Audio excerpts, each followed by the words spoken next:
At the end of freshman year in June, I noticed, woke up one day and for some reason I felt like my neck looked really thick.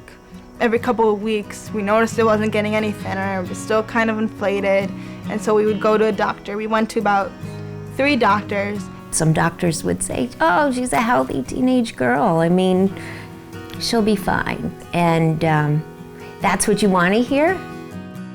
But I don't think she nor I really believed it deep down. She's an astute girl. I would say she diagnosed herself before any doctor did.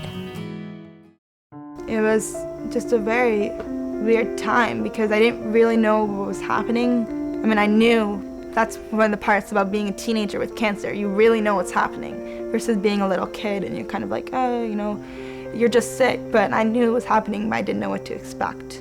And I was scared, nervous, and very sad because just as the school year was starting and I was returning for my second year in high school and I was gonna see all my friends, I had to then 3 days after I entered school, I had to go and receive my first chemotherapy treatment.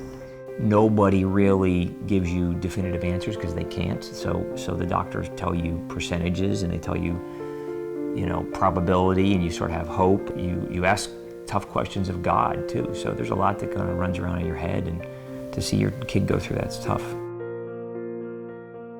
Each course of chemotherapy was a little harder than the last.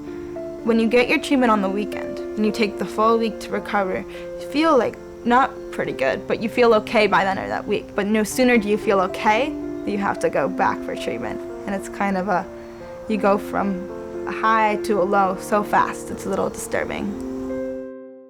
So once I got out of treatment in December, I had a good couple of months of just recuperating before Make-A-Wish contacted me. It's interesting because you get the initial meetings with the folks, and really your child just wants, their wish really is just to get better, and it's hard to focus on whether it's something fun or a trip or something unique, but they were incredibly kind and open with us and understanding. They came to visit us in our home, and it took her quite a while to decide what to do, but she's always been a voracious reader and maybe even someday an author. And so this idea of maybe writing a book and having Make-A-Wish help her kind of just crystallized.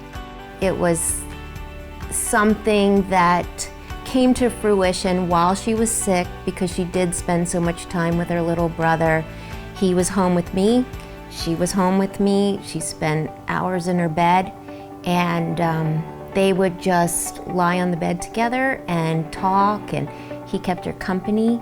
So it evolved. She's always gravitated toward the written word more than anything else, more than talking on the phone or even talking with people.